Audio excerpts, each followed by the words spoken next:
I am adding more Vario parts. I had this giant ass Vario benzene fiberglass canopy, and it's huge. But it's gonna be great because it's gonna cover all this shit. So I have to make mounts for it so that I can get it actually on there. I had some mounts, but I don't have any long enough because I need like 2 inches off of here to get this to fit. It's gigantic. Actually, these are frame spacers that I have extras of, and I found some old ball links, and I found some rubbers that I'm gonna put into there. And then on the front, I've got a big giant one that I have out of my Vario spares, just junk. Well, it's not junk anymore. It's Monstrosity. I added this piece of wood on the front of the thing so I could put the batteries out here and actually tape them up. I am going to screw this to the bottom, and that will be the front mount. And I'll put these 2 mounts about right there is where I think they will be. And then this will be mounted, and it'll be cool. It's gigantic. It's gonna be really easy to see in the sky because it's so big. There we go. And here's an interesting development. I always wondered how heavy this damn thing was gonna be now that I have 5 manufacturers. 4 officially, 1 I don't know of. The head, I have no idea what it is. I have Vario, I have Hobby King, I have Century, and now, and then I have Align. And then the 5th one is the rotor head. I don't know which that is. So just for shits and giggles, I've got all the batteries. I've got the canopy mounted, and we're at 11.5 pounds total weight, because these are used to carrying about 40 pounds. Yeah, the last thing I had to add on were these longer boom supports, because my other ones came to about right here, and it looked really goofy. So there we are, 11.5 pounds total weight, ready to fly. I got the canopy mounted. I got the little rubber grommet on there, and I got the rubber grommets on here. It's a little close on top, but it should be fine. I think I'm going to rebalance the blades one more time because it's been a couple days, and I'm curious to see if it is different in weight and different in balance on the blades. But we're all set. I gotta move my battery pack back to here in order to get it to balance. But yeah, there we go. All right, get on with it. Get to building. Get out and build something. Something. Yeah. All right, time for some old school pitch curve shit. My little electronic digital pitch gauge wouldn't even fit around this thing, and I think I screwed up one of the blades. Oh yeah, it's that one. You see the chunk of paint taken out of it. I'm trying to fit it on there. So you got to get out the trusty dusty old ass Vario pitch gauge. So it wouldn't even read high pitch. It was off the scale. It must have been 20 degrees of pitch. At about 5.5 degrees of pitch, mid stick, with a linear pitch curve, and I'm pretty sure that these are bottomed out because they were starting to get tight. So I was able to actually get them both to 5.5 degrees of pitch at mid stick. So we'll see. It's a good place to start. I have a pitch curve here, and it's kind of flat. So at the bottom, I was doing, so on this pitch gauge, you line up I got my stuff all lined up here, all that good sort of stuff. And what I was doing is, I couldn't do this by hand. It was just too much. It's a little tight. So I'm taking my pencil, and I'm always hitting down to get that bubble level, okay? What I'm doing is I'm always hitting down to level the bubble. That puts the same pressure on the servos with the play, because there's a lot of play in these things. I mean, you can hear it.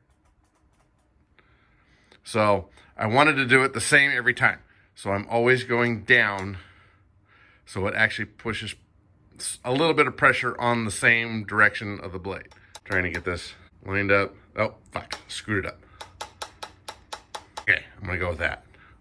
So this is low stick, and I'm at what is that? 4 degrees. Minus 4 degrees. And then I come up to my mid stick, and I actually use the computer to show exactly where mid stick is going to be. Always going in the same direction. So if I go too far, I come way down and then I come back up. So it's always the same. Doing the same thing. Kind of close. There we go. Now we're at just a hair over 5. And you can see how much pitch is in this thing. So I would say this is on the verge of stalling. Perfectly level. Oh, and this all only matters if your helicopter's level. So I put a level on here to get it level. And in order to do that, I had to put a little wedge underneath it. And all that goes, this is sitting actually on the mechanics. So I have a level thing. So there is level bubble. I'm at 14 degrees. I have 18 degrees of total pitch throw as it sits right now. And these are S blades, so that means that there is more pitch actually back here at the root than what there is out at the tip. It was down at -9, and I actually brought that up. I brought it up to a -4. I figure -9, I don't really need that. As I'm not gonna be sending it to the ground, I want it to just, you know, grow a little bit of inertia into it. We've got a pitch curve now, some bitches. All right, so that's full negative, and you can see it's got some down at the tip, but at the root, it's pretty flat. It actually has a little bit of, I'm sure you can kind of see it here. It's got a little bit of almost 0. There is full negative. There'd be about hover. There'd be about max. 18 degrees of throw. That ought to fuck with everything. We're getting there. And one other cool little trick, if you want to see where your blade is actually going to balance by centrifugal force, what you can do, and this is an old school way of doing shit, I remember it from a long time ago, you can take off your link and lead lag your blade so that it is balanced flat as you can get it right in the center. Okay, I have it really tight, and I found where it balances. What the curious thing is this is not perfectly straight to the shaft of the head, the spindle. My curiosity was that blades never sit where you think they are. So I measured from the front of the blade to the bolt hole, and it was 17 millimeters. So you'd think, okay, chord-wise, CG would be the same. Not true. So this little mark that you see right here is actually 24 millimeters from the front to the back to get the balance. And it was true with this one too.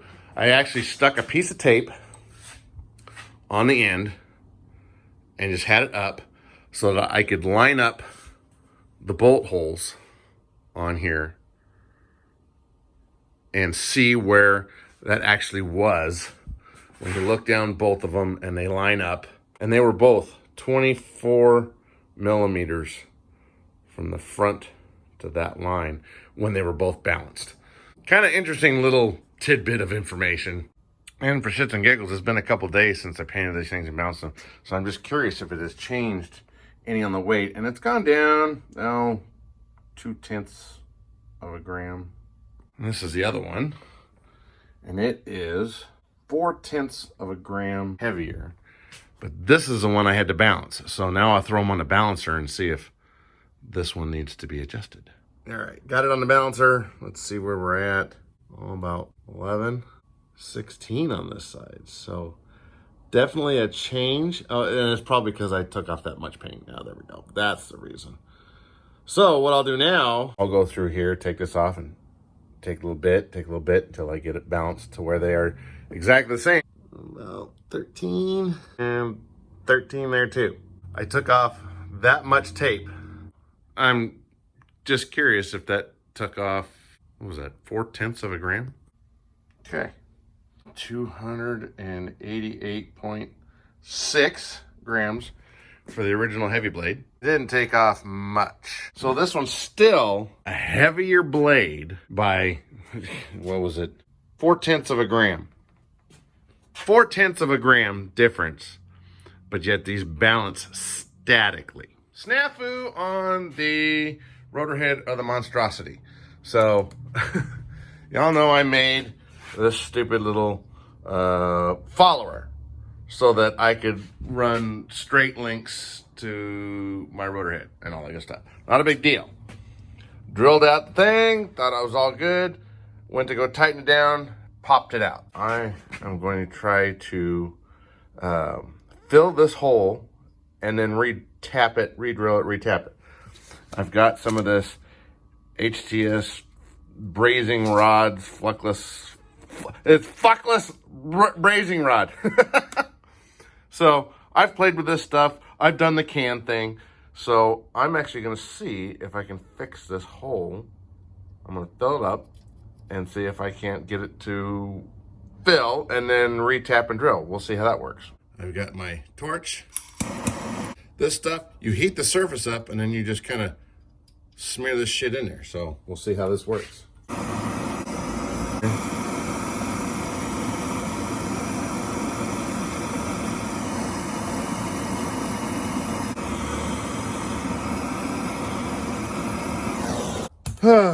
I have no idea if this is really going to work or not, but we're going to try it. So there we go. All right, now that I've got it all done on there, and I actually had to come back and do some on the inside, and then I had to file it round and make sure it actually fit on the shaft afterwards, which it did. It's a little snug, but it's okay. It's just, Monstrosity, whatever. But I threw a bunch of extra material up on there, sanded a flat spot on there, and we're gonna see if that'll give me a little bit more material to bite in. Okay, now I got it tapped, and we'll see if this is actually strong enough to hold this or not. Quite a bit more material there, but is it strong enough? That's the question. Ha! Success! It doesn't hold. This hole is still good, but you never know. I might just take and throw a bunch more shit on there and redo it. But this is actually holding, so that's good. It actually will allow me to adjust. That's pretty good. I mean, I'm not reefing on it, but it's enough to hold it on there. Monstrosity gets fixed again. All right, so issues.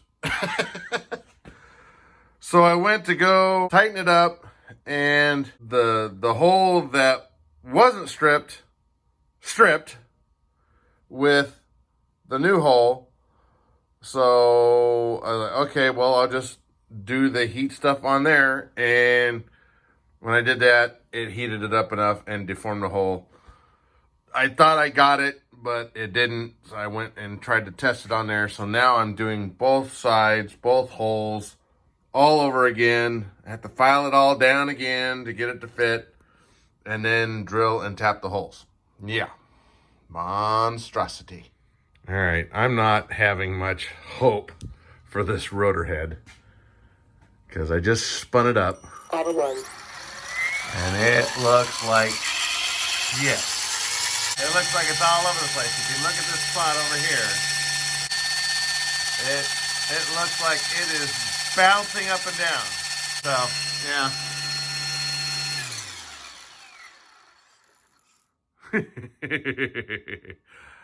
I think there's going to be a tracking issue and a vibration and all that. But it's just Monstrosity. What the fuck do you expect? So I might have to end up putting a Vario rotor head on there. Yeah, we'll see about that. Could be a bent feathering shaft in there. Could be any number of things, but when I spun that thing up, it didn't look good. So, but we're going to try it.